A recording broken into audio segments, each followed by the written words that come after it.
know, you can write better, you just bullshit me. You're just trying to say, okay, Mom, I wrote a letter, thanks, Granny, for the fucking $5. I said, no, you're going to write a lot more to her. Well, I wrote the letter, no, you're going to write it. And then he said, well, now, he says, after Karl made me go, and then he says, now I see what Karl did. We sat around for a couple hours, 2, 3, 4 hours, and we went over the letter. We went over the letter word by word, line by line. He says, wow, now, when anybody ever asks me to do anything else, any other county or IRS or anybody ever makes a credit card or anybody else ever says anything ever again, I know how to write a letter to keep them away from me, or to say, hey, who are you to me, and what am I to you, and who you think you have the right to do what you're doing? He said, that was the best thing any man had ever did to me, is write my own damn letter. That's all like, thank you, Karl. He said, yeah, write your own damn letter. And then Malik wrote his own damn letter. He got a really funny letter back from our Secretary of State's office. It was hysterical. And I kept telling him, I said, no, you're the one moving to the... He's like, well, I'm the defendant. I said, no, you're not. The state is the defendant. He says, no, I am. I said, geez, Lord, you guys just ain't going to get it. I said, you know what? You don't believe me? Let's go ask the Secretary of State. He'll tell you. Right. He'll tell you. Just like the IRS, when the IRS drags you to the tax code, no, you're dragging them to the tax code, and the burden of proof is on you to prove that you weren't drunk or prove that you don't owe taxes. And so he's like, oh my God, Karl. He says, you're right. That's exactly what the Secretary of State put back to me. That I have to prove that I'm clean. I have to prove I'm sober. I said, there you go. I said, you're the petitioner. I said, so there you go. So, yeah, here's the letter that he wrote. Here you go. I'll read it real quick. It's pretty funny. And you'll see the word that the Secretary of State uses the word you like 100 times. And that's what I told the one guy. And then he went on Angela's show, and he says, wow, I really studied that word you. He said, I heard that guy, Karl on your show a week before, Angela, and he really got me interested in the word you. Like, who is the you that you were referring to? You got to be, and then that's Malik's new letter. It's like, just who is you? Is you pertaining to I am man? What do you mean you as Malik Dixon? Who is the you? So see, it says, dear Mr. Dixon, good afternoon. I'm writing to acknowledge receipt and respond to your letter dated July 2nd, 2013, in which you asked several questions regarding your status with the Department of Administrative Hearings. You are referred to as the petitioner in the above reference file. You initiated the hearing for this reason. You are the petitioner in your file or case. You are referred to as the petitioner by the act of filing a petition for driving relief because you carry the burden of proving that you will be a safe and responsible driver and therefore worthy of being issued driving relief by the Secretary of State. In other words, you are asking or petitioning the Secretary of State for driving relief. You carry the burden of proof because your driving privileges were revoked after or as a result of your conviction of DUI. That revocation is forever, unless you file a petition for driving relief upon being eligible for said relief. If you were to never file a petition, then you would remain revoked indefinitely. See Illinois Vehicle Code, blah, blah, blah, blah, blah. Those authorities are online and available at the Illinois General Assembly website. I trust this responds adequately to your inquiry. I appreciate the opportunity to be of service in this matter. A response is appreciated but not necessary. Please do not hesitate to call upon me if there are any other issues, questions, or concerns, or if I can be of any further services. Very truly yours, Mark Loveray, Senior Legal Advisor and Hearing Officer of the Secretary of State. So at least he ended it very nice. Very truly yours. See, so he's telling Malik that he is Malik's. He says, very truly yours. See, he's saying he's a public servant. He's just going to serve you, buddy. I'm just here to serve you. Very truly, I'm yours. But how many times do you hear the word you and your? Wow. Yeah. And he was laughing. Oh, my God, Karl, that's exactly what you said. I said, yeah. He's going to play the you game. Prove you. And that's exactly what the Secretary of State did. You have to prove. You want the license. You did this. It's your case. It's your file. And when you see when it's like it says North Carolina versus Danny, it's you. It's you. They're going to say, no, that's your case. It's like, you want me to make a case? Oh, I'll make a case, all right. So I'm saying, hey, buddy, they're already claiming that it's your case. Well, make your case. Make it. Make your case. Now, you make your case and you put your case in. I said, okay, now that is truly my case. Now, those are my words. That's my case. So I see that you have a case before you, Judge, with my name on it from them. Now, I got one from me. Now, let's do the cases. Let's see what we got. We got everybody together here. They'll say, no, we're not the petitioners. He's the petitioner. So I'm not no damn petitioner. It's like, yes, you are. You're a petitioner. Yeah, I'm a petitioner in that case. But in this case, my case, I'm the prosecutor. So you see what I'm saying? They just play games with you, man. First they call you a defendant. It's like, no, you're not a defendant. You're a petitioner. Like, well, a petitioner? Yeah, the petitioner means you're praying to your God. They're your deity. They're your supreme authority. You're begging to them. You want something from them.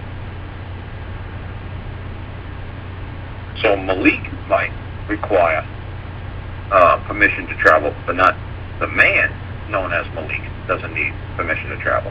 So that's where the letter's going next with me and him. The letter with me and him next is going to say, no, I am a man. And I also act as Malik at times. So now which one requires the driver's license? I, a man, or I, Malik? The Secretary of State would say, well, no man requires a driver's license, but Malik requires one. Well, Malik must have one. We require Malik. He's going to say the Secretary of State's office requires a Malik to have a driver's license, but you, a man, no. We can never require of a man to do anything. We are here to serve you. See, but that's nice. At least the Secretary of State is he's being honest. He's being honest as the day is long. I'm telling you guys, these guys aren't effing with you. They're not lying to you. They're just trying to confuse you maybe or misdirect you. Well, just try to write some ridiculous stuff. Or keep saying you. Yeah, but that was, Karl, that was enough. That was so obvious to see that that you and Pi keep saying, well, it's your court. You have to prove this. You have to do this. This is your case. You got to move. Right. We don't. We're just here to serve you. We're yours. And at the very end, it says, very truly yours. And then the man's name. Hey, we're all yours. We're just here for you. I mean, that guy almost sounds like me, like an asshole. I mean, that's the kind of letter I would write to you. To you and yours. I would do that. I'd do that nonsense to people. So like I said, the people who are running the show like that, who work for those people, that's exactly what they're doing. They're just messing with you, man. They're just having a good time laughing at you. And that's real though, you're right. It's like, I'm just here to serve you. Very truly yours. Karl. There you go. Yeah, and then see what it is, people take it in the opposite way because it keeps saying you, and it's like, wait a minute, you keep speaking about me, and then the pressure's on you, and then we do the opposite. We just, which sometimes. Right, my mom can tell me what to do because I'm hers in a certain capacity, and a woman can tell me what to do because I'm their husband, and my sister can tell me what to do. But everybody can only tell me certain things what to do. I'm only obliged to do certain things for certain people. I'm not obliged to do certain things for others. So it all depends on who is you and who is yours, and who claims who. Just like it says, yours very truly, or very truly yours. Bob the lawyer. Oh wow, Bob the lawyer, you're mine? Yes, I am yours. It's like, but Karl, that doesn't make any sense. Well, he told you. He's yours. Have to do what you want with him. He's your public servant. He's not lying to you. He's there to serve you. He's there for you. Well, he read the letter. He's like, oh my God, this is too funny, Karl. Like, he said, I couldn't stop laughing. He said, this is what you're talking about. I said, yes.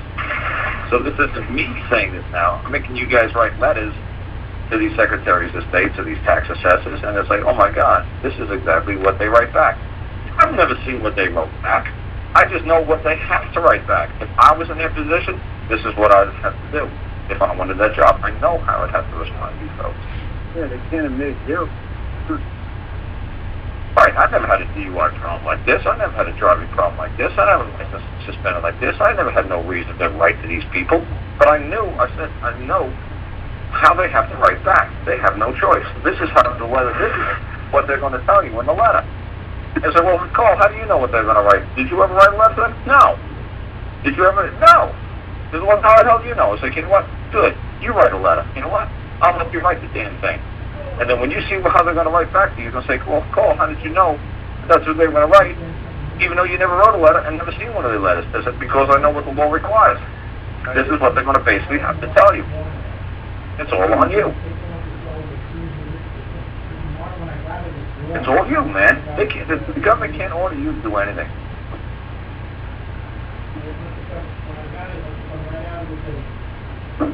They are yours and ready to serve you. Feel free to call upon them at any time. That's exactly what he said. Please feel free to call me at any time. I am truly yours. Sincerely, Bob the lawyer. It almost sounds like his wife talking to him. I am yours. Have at me as you will. I'm here for you. Baby cakes, honey. Anytime you want. I mean, what a sweet letter. And he said he wrote it back like in a day or two. I said, yes, they have to. They work for you.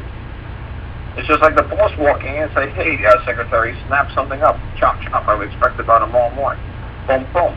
He did it. He's like, Mountain Miller. He said, damn, that's the fastest I've got any response from these people ever. I said, right. It all depends on how you form the letter and how you address it, how you address these people. You talk to them like, hi, Bob, hi, Betty. Greetings. Like Secretary of State, his name is whatever, like Bob or Robert, whatever, Robert Shoemaker or whatever. It's like, hi, Bob, greetings. When they see that thing come across their desk, holy crap, they snap. And they start writing quick. Because that's how you would talk to your maid or your butler. You'd say, hey, James, hey, Schmidley. Well, greetings, Mr. Malik. How can we help you today? Well, good of you to ask. This is what I require of you. Well, not a problem, sir. That's either more than polite. They just say, hey, you pay the damn money, you do what the hell we tell you to do, we're going to throw you in a cage. They didn't say that. So all you people thinking they're all hateful and mean, no, that's because you're not asking them, and writing it in the letter, or asking them in the right manner. You're not, you might be addressing them as a petitioner, you're addressing them as a defendant, or addressing them as their subject or their citizen. You're not addressing them man to man. When it's man to man, their whole letter writing has got to be completely different. But when you're giving your orders out to your maids, your secretaries, you don't have to be super charming. You basically just order them what to do, and they basically got to do it or else. So if you don't do it, you're fired. If you don't do it, you're going in the cage. If you don't do it, you're getting a timeout. If you don't do it, you're getting suspended. But you talk to man, you know, you can't talk to Susie, your secretary, like that when she no longer works for you. Well, out of office hours, you got to treat her respectfully, just like you got to treat anybody else. Maybe you should treat her nice at work, but you know what I'm saying. At work, you can order her around. When she's 9 to 5, she's like, hey, buddy, I'm on my time. The clock stopped at 5. You want me to do something for you at 7 o'clock at night? You pay me. Well, you ask me nicely, but I don't have to just do what you tell me to do. And if you fire me, I'll sue you. Because I'm going to pay it. You can't order me to work without compensating.